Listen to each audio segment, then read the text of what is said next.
Hey everybody, Rowan Dredge here. Welcome to 4 Leaders TV. I am excited to have my friend and the Bound My Millennial Money, Glen James, with us this afternoon. Before I bring Glen on, just a reminder that my business partner and I, Mike Hardy at 4 Leaders Global, are launching our Leadership Accelerator. Applications are open for that. They are open to both individuals and enterprises for helping your team become leaders worth following and create culture worth reproducing.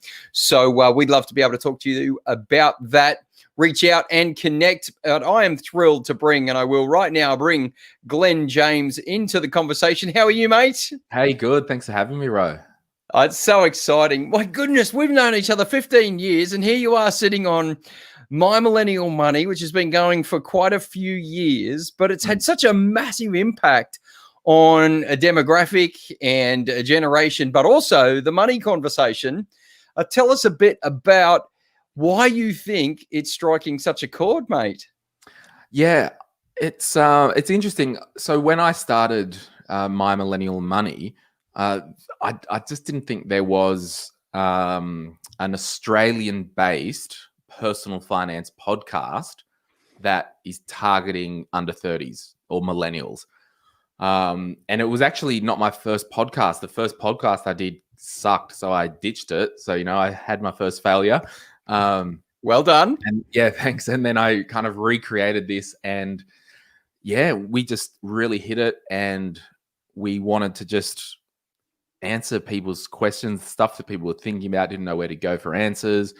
I was a financial advisor at the time, and I realized that, most of the people that were coming to my office, they're like, oh, we need financial advice. I'm like, well, no, you need to just manage your money. Like there's nothing that I can do. So other than, charge them thousands of dollars when they just needed a budget.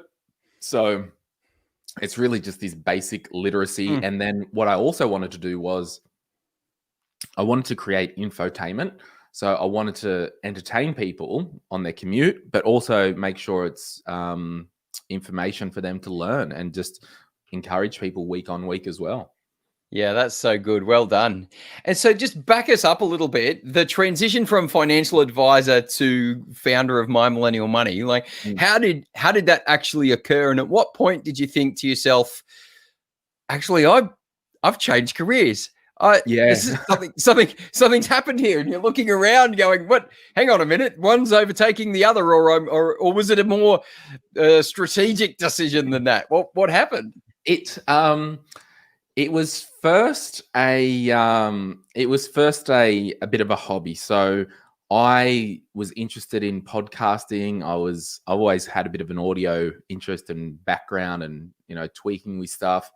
And then I had my financial planning business, and I was doing this podcast on the side, and then I went to a conference in the States and just met all these incredible people. And I always encourage anyone, you just got to get off the island to be encouraged and to learn, because, there's 27 million people in Australia. There's that many people in greater LA. So we're on a little island in the South Pacific.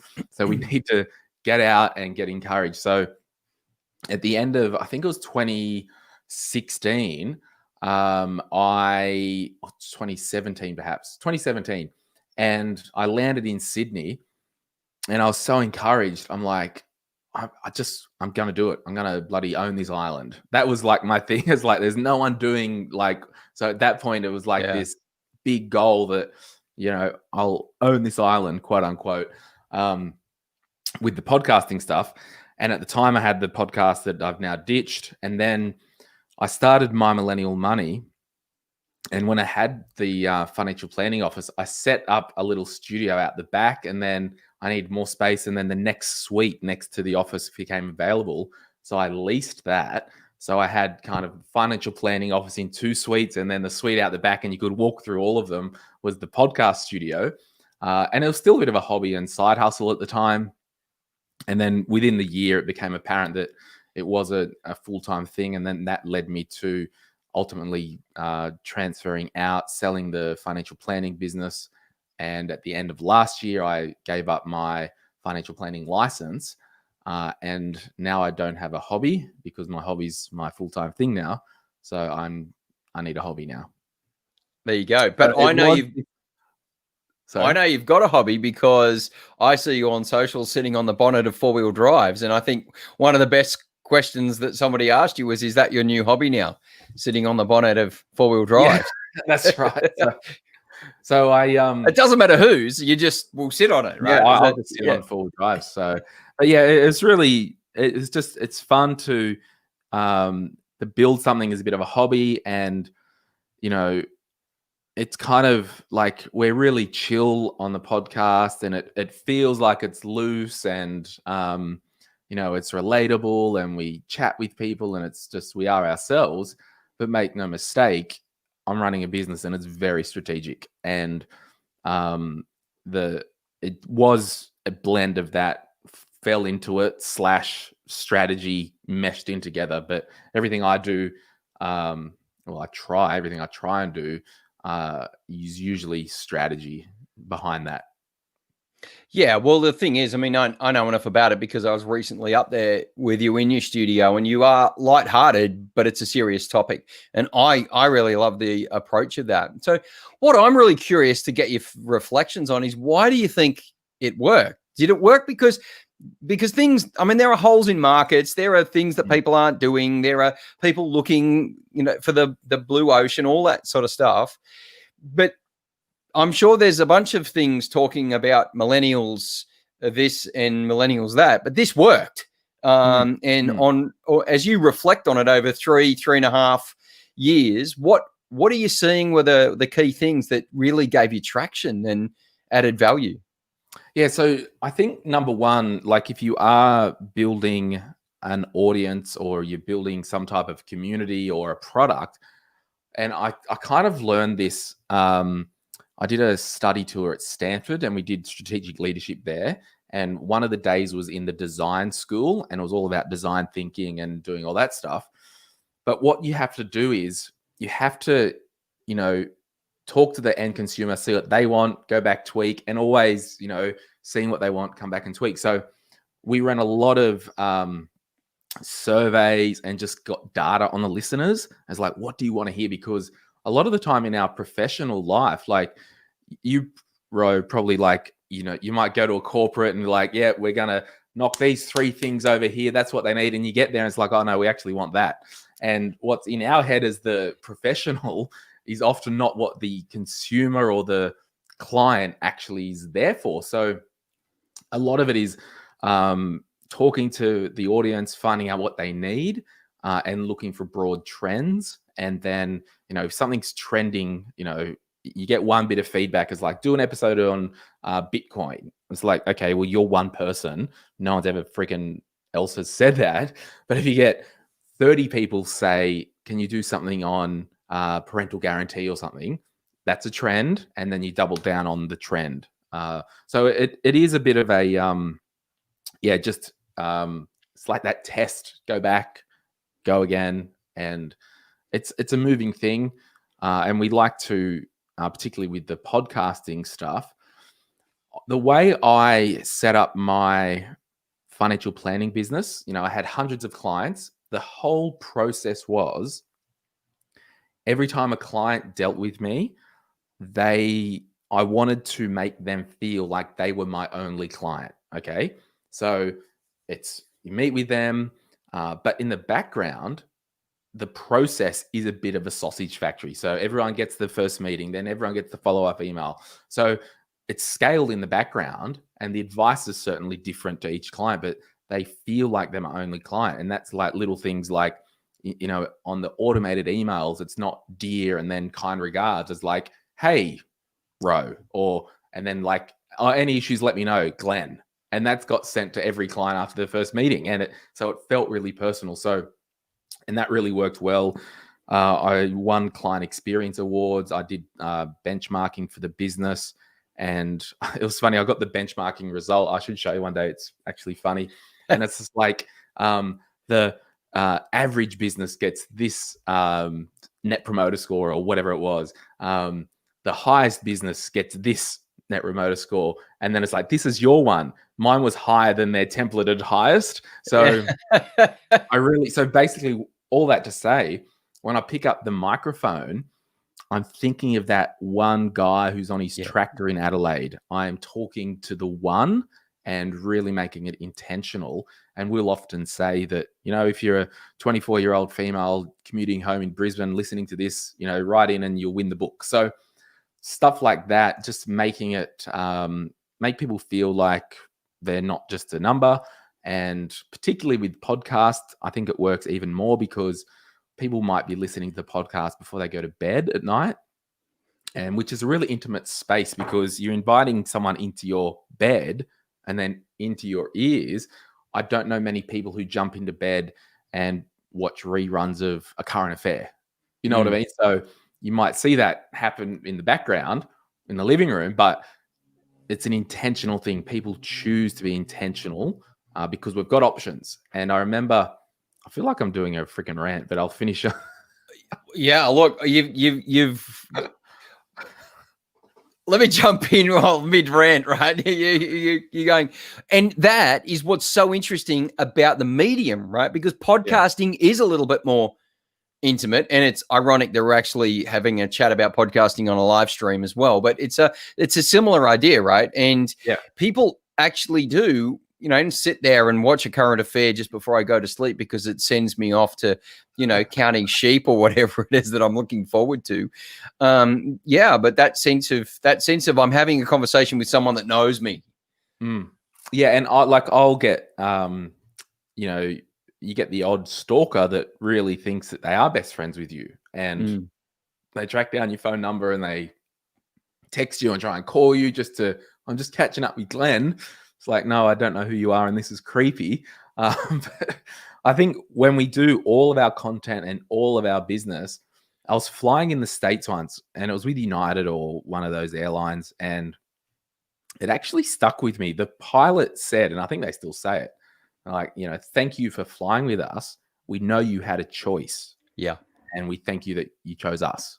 And we are not the only money podcast. There's others now, and there are choices, and you've just got to be thankful that people choose to engage with you, and then you got to respect that. Yeah, it's a beautiful circular relationship in this sense of almost social benchmarking, because if people don't like it, they won't listen to it.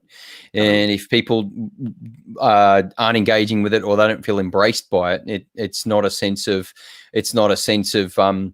something that they'd support. So one of the questions for me, I'm Gen X, and spend a lot of my personal and professional life with millennials. Is there something that's specific about millennials and money that's different to other demographics, or is it more that you're speaking so consistently to it in a way that makes sense? Yeah, I think it's just a language thing. So I've had clients that are 70 years old, and I'm talking to them about crap that I'll talk with a 21-year-old about. It's like, you're spending too much, you got debt, you need to pay it down. So there's no laws of the universe that, in terms of money and personal finance, that doesn't apply to any age. Like, sure, if you're 60 years old, you've got some different strategy and goals that you need to do, but the fundamental 101, it's actually not different. And we do have listeners that are in their 50s and 60s. We do have listeners who are 16 and 17. But I guess the millennial thing, and to be honest, the only reason I called it My Millennial Money was, at the time, millennial was this buzzword. And I wanted the word money in the title, so when people search money on a podcast app or something, would pop up.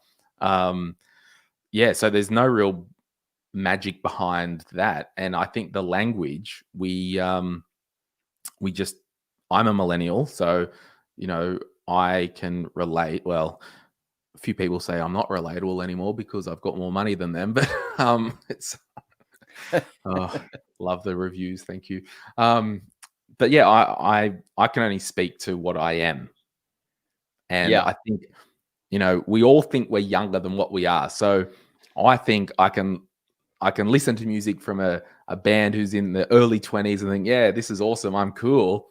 I'm not their target market, but we all enjoy stuff down the line. So I think it's cool that we've got people who are 50 and 60s listening to it. Well, it's never too late, and B, you're talking about people's children and grandchildren in a way. So there's there could be actually a whole new market there in the types of conversations. Totally. See, other money challenges. You talked about that distinction between being a financial advisor and what people really needed. I'd love to drill down on that a little bit more and just hear more about that. And what is your answer to the question, what people really need? Yeah, so people just need so a financial advisor, they will look at your strategy and,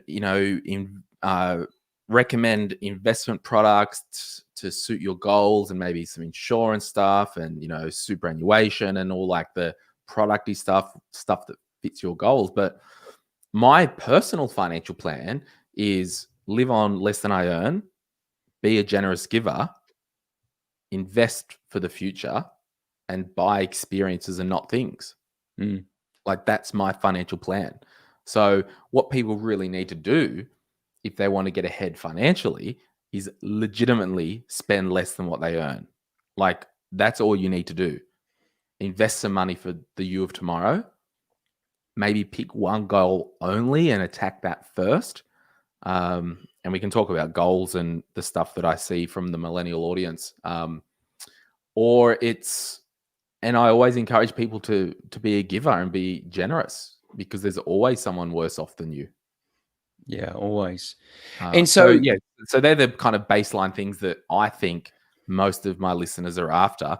And to be honest, the biggest thing, people just need encouragement. People just need to know there are other people like them. People need to know they're on the right track.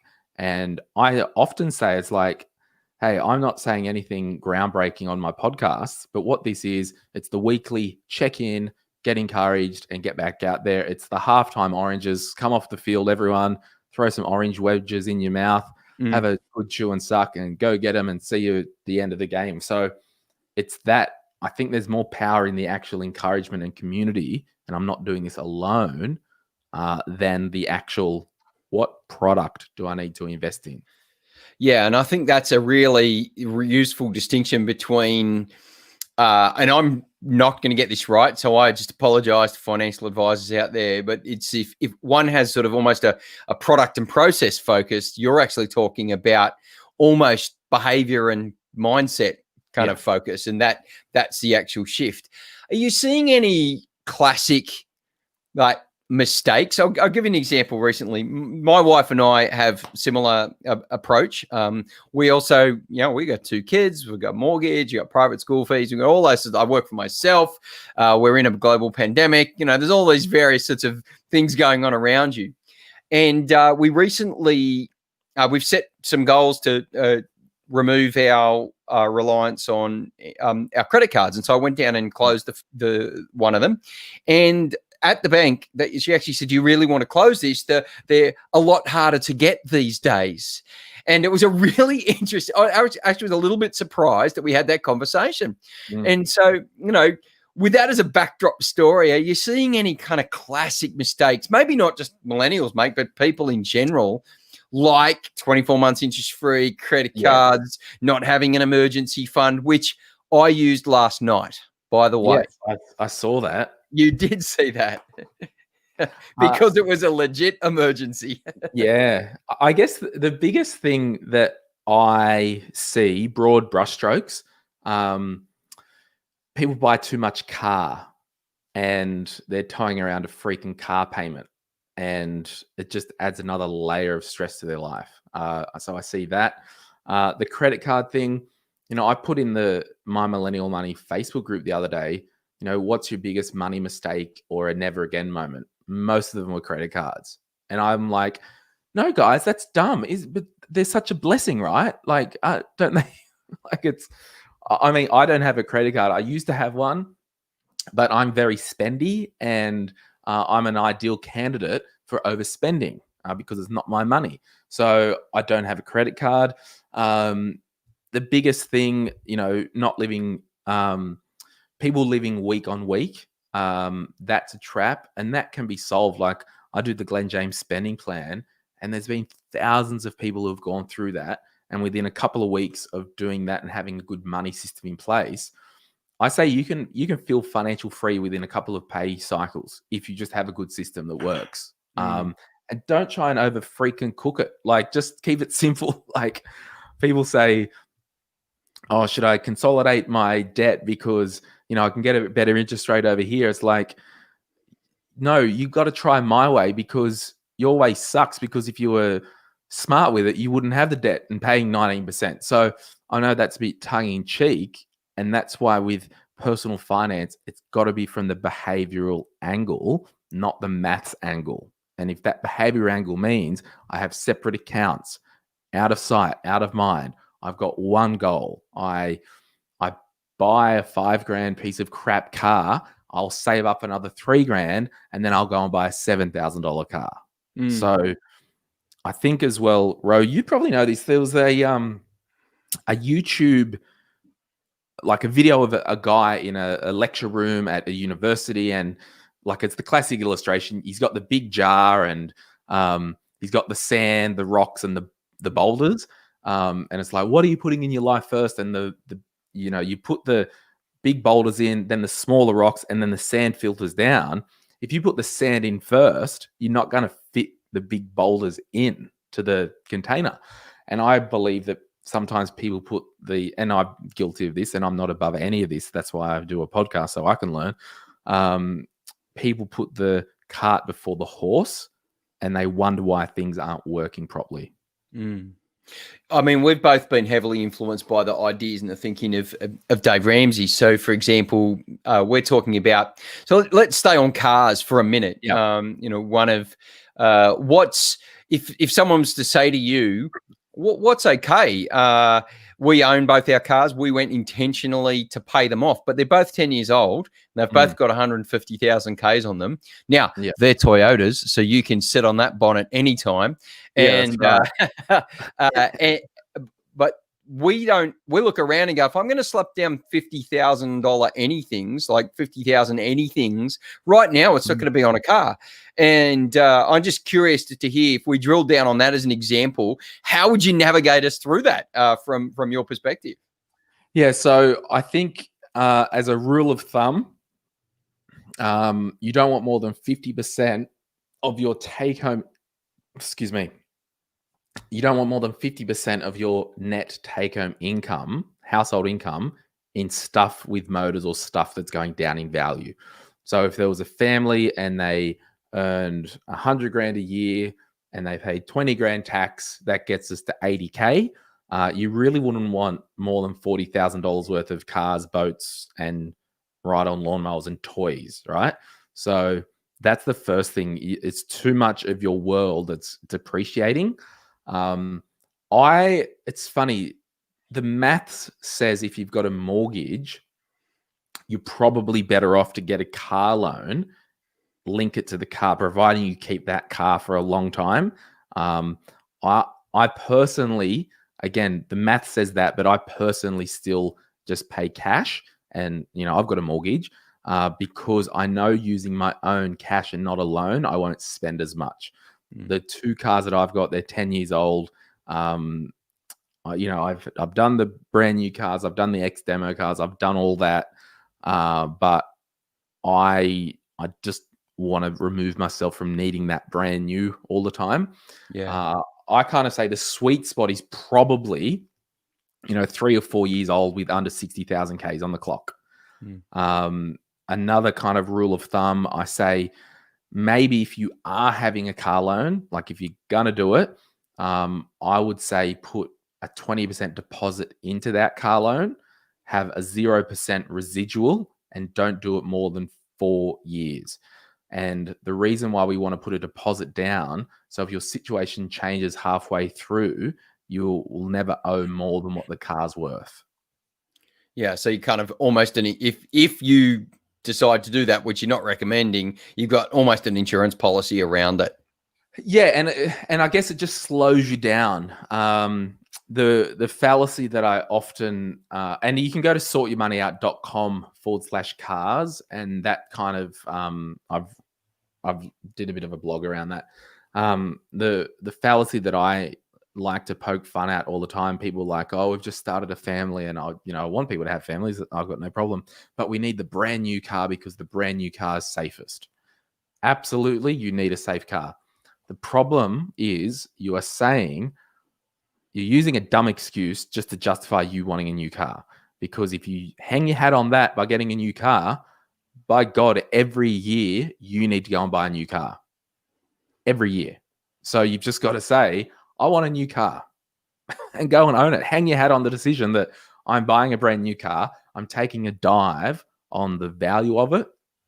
So that, it's just ridiculous because a car that was 3 years old, based on your logic, 3 years ago, it was the best car. So cars are a big deal, and we all love our cars, but we just have to make sure we own the cars. They don't own us. Yeah, absolutely. Absolutely. You talk about this distinction around the behaviors. Like you say, this is primarily a behavior related issue. Again, I want to drill down on that because this is something that people understand, because money pressures are the number one tension in marriages and families. And they're probably small business. And 70% small businesses employ 70% of Australians. So this is these aren't issues that are necessarily going away. But again, my buddy Taki Moore says this, teach me like I'm 5, right? So I want to learn how to handle this from the start. And you say it's behaviors. What are the kind of behaviors I either need to be adjusting towards because I've spent all this time spending and got nothing to show for it, or I actually want to start out differently or change midstream? What behaviors am I moving towards?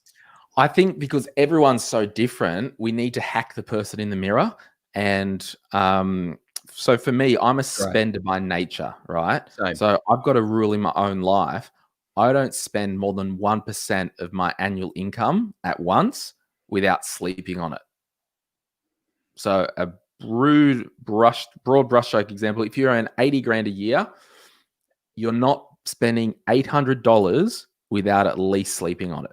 So you got to remove the impulses, because you'll wake up the next day and it's all good. So that's kind of one hack that I've done for me. Would you say 800 cash too, as opposed to 800 on store credit or 800 on card or 800? Anytime I open my mouth, it's never on debt. So it's just an important distinction. You got to have 800 big ones waiting to be spent in that your you sleep account. on. That's what I'm saying. Yeah. I think that cash does slow us down, physical cash. I don't do most of my teaching around that because I don't use it myself. And we will come to a society where cash is bad. I mean, it's got coronavirus all over it anyway, so why would you want it? Actually had someone gave me like $20 the other day, and it's downstairs in my house. I'm like, oh, what do you want me to do with this? Like, so cash, it's wipe it down, pass it on. So I've also had to hack my my own spending. My bills account, my savings accounts, everything, it's on my offset account. That's the app for that bank, St. George, isn't on my phone. I don't have any of the St. George cards in my wallet. I don't have any of the St. George cards on the Apple Pay. I've only got one card, and I call it my Blow account. And every Thursday night, there's a small amount that goes over to that Blow account. And that's what I live off: food, entertainment, fuel, going out. So I had to really hack that behavior thing. So the rest of my money's out of sight, out of mind. And then all I need to do is I need to manage, and I'll be transparent. I do $500 a week. All I do is manage $500 a week for me, just to blow and to live off and not use my brain, because my personality, I don't give a crap. I don't need a budget system that tells me that I've spent $18 on coffees the last 3 days, and this is your allocation to cafes. I don't care. I just want to spend without using my mind. But that weekly blow amount, it just slows me down. And then on a Thursday afternoon, I might have $30 left. Sometimes I'll go on Thursday afternoon and pay, and it declines at the counter at the local cafe. But I know the system's working because that night there's more money that walks in the door. So that's another behavioral thing that I like to do as well. If you're a saver, I can't speak too much on a saver, but I'd recommend the same type of system, because sometimes you need permission to spend because you feel guilty spending your money. So having that separate account with an amount allocated, be reckless.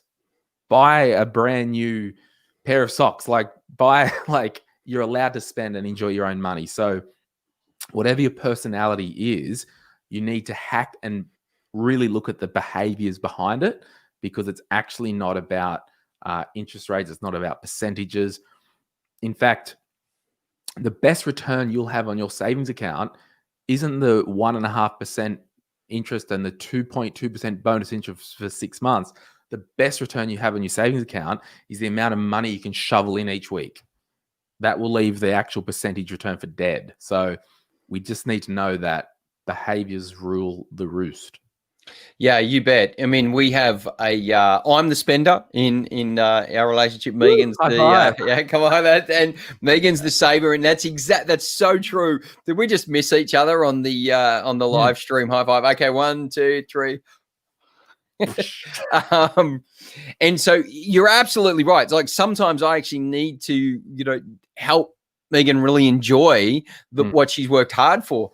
We had a situation the other day.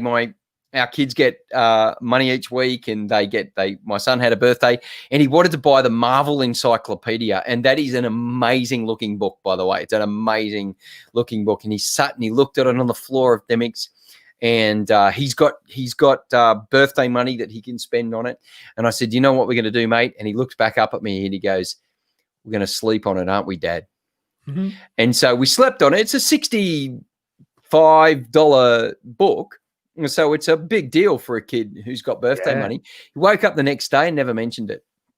And I just think you look, if an 8-year-old can have their behavior shifted around by that, then amazing what can happen to an 80 or a 28 or a 38 or a 48 or a 68-year-old person. Yeah, and I think as well, like on the behavior thing, it's actually quite amazing how much, the people that aren't making solid progress with their own personal finances, there's a strong correlation anecdotally that they don't have a solid goal that they're serious enough about.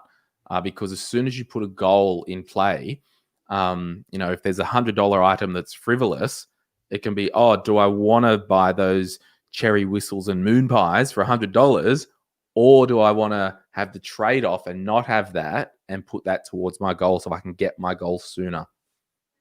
Yeah, and do you mean, when you say that, do you mean the goal to accomplish something? And this is the other thought that I'm having in this, or the goal to, say, for example, pay off debt, then move to the next thing? Like is it anything? I think it's anything. I think it's the correlation between somebody that's active and intentional with their life, who's living on purpose, who is happening to life and not letting life happen to them. There's a stronger correlation of being organized, being focused, being dialed in, with people killing it financially than just strolling on by, because you can walk into debt, but you cannot walk out of it. It is a long process. Okay, so that's what I wanted to have a conversation about before I picked up some FAQs. I am listening to this conversation and I'm in debt. What do I do? How does the Glen James method, because you've got some great programs and resources, and you freely share that. But what do I do? Because that can drown me, literally. I think number one, you don't actually do anything unless you've come to the spot and that place, and it sounds all weird and spiro, that you've actually had enough of your situation. Like actually had enough. If you're not ready to change, why? Like it's like, I want to start eating right, but I'll still have the odd Magnum at the service station. Maybe talking about me there, but it's like, so do they taste better sitting on the bonnet? Is that what? They do, yeah. Right, just checking. I think we have to get to this. They reckon the best plans of change is to hit rock bottom. You need to be like, this actually hasn't blessed me. I'm financially stressed. The next thing I would say is cold turkey rarely works for anyone. So it's more of a ratchet off. Can we just set some markers? And it's like, the first thing I'm going to do, I'm not even going to cut up my credit card yet. I'm just going to try and go 1 day, 1 week, whatever that is, do a week, 2 weeks without using the card. Just leaving it at home, going out without it, because some people are like, oh, it's my security blanket. That's all good. We need to implement the Glen James spending plan, get a system in place, and then wean ourselves off. And it's like, okay, I've gone the week without using my credit card. Now I'm going to physically cut it up. Okay. And I haven't even talked about paying down any debt yet. Okay. I really don't care if you don't pay down any more debt than the minimum for the first 2 or 3 months, because we need to change the behavior. The first thing is to know you've had enough, stop using the debt, and then not actually going into any more debt. So, and I mean, it's kind of 2 and 3 kind of similar, but it's like we can't go into any more debt. So that means if we have to build up a bit of an emergency fund before we start paying down the debt, that's awesome. But at the same time, we need to get you to close that account, or at least cut up the card. Then it's a matter of doing so the Glen James spending plan, I've done it in a way that the first stage of the spreadsheet, you put in your income, the second page, all your expenses, and the only expense with the debt is the minimum monthly repayments. And then the third page will tell you how much to put into what account each week. And then it will tell you how much you've got left over per week on top of the minimum payment. Then with the leftover amount, your reason for living, after you've built a bit of an emergency fund of a couple of grand, your financial reason for living is to smash the debt. Mm. Yeah. And I think sorry. No, you go. Yeah. Oh, I just think you'll have more longevity, just going a bit slower and really working on the habit, than just trying to focus and go and get a debt consolidation. Because if you consolidate your debt, you actually haven't changed anything. You just feel like you've done something. You've just moved the debt. So you haven't worked on the underlying issue of you spending too much. Which is the behavior. Yeah. And realistically, if it is a big issue, I was talking to someone who's just yesterday, they're actually in a mental health facility at a hospital at the moment. I was talking to her husband. She, long undiagnosed, basically bipolar disorder. And he's now got a massive debt to clean up. So I think it's really important, that's an extreme, but even on the softer side, if you think you've got some type of coping mechanism thing and I need to spend to feel good and all that stuff, hell, I would rather you go and spend $200 a fortnight for the next 3 months, not paying down any of the debt and going to get some talk therapy and just really address the problem. Yeah, absolutely. And it's it is almost, if you use the metaphor of it's that diet, sleep, exercise kind of idea. If you decide to stop eating the I quit sugar kind of idea. Firstly, if I actually work myself to a point where I'm not actually taking on the negative stuff, I can then build in the positive stuff. Totally. Try to describe to people what it's like to be at the gym or back at the gym. You're just going to be in the hurt locker for a while. And after a while, a new normal kicks in. And so that's a really fascinating way of understanding it. So I am the spender in our relationship. And we've been attacking this for quite some time. We've got a emergency fund, as you described. And last night you saw my little boy had to go to hospital. And so we chose the private hospital, paid the $335, and on the way, Glenn, you know what I'm thinking? I'm gonna have to transfer that from the emergency fund. So you were going to say something. Yeah, I think I read a book at the start of the year by James Clear called Atomic Habits, and everyone just needs to read that tonight. And it's an easy read or audio book. And I think it's like, don't become somebody who can save 10 grand or save 5 grand. Don't become that person. Just aim to be the person who's good at managing money. So there's a difference. It's like, my goal isn't to run a marathon next Saturday or whatever. My goal is just to be a runner. So we're taking a lot of pressure off ourselves, just working on the, day at a time. And I would change the focus to, I just want to be, I just want to value the money I have and be better at managing my money. That's all I'm aiming for. Yeah, his world-class distinction around making it part of your identity is amazing. I think in how he talks about that, it's really Oh, I'd transformational. love I to get agree. him out to Australia post-COVID somehow. Yeah. So let's finish with this. Mm. So COVID questions, money, what to watch out for. Like, this is a live stream. We'll be, making it available very soon after the conversation to a wider group of audience. Most people watch afterwards. Yeah. We're in COVID. What is My Millennial Money saying? What is the Glen James method saying? What do you advice are you giving people in the pandemic at the moment? Yeah, so I guess 80% of the My Millennial Money listeners, financially, it's business as usual. Okay. So that might mean they've kept their job, they're working from home.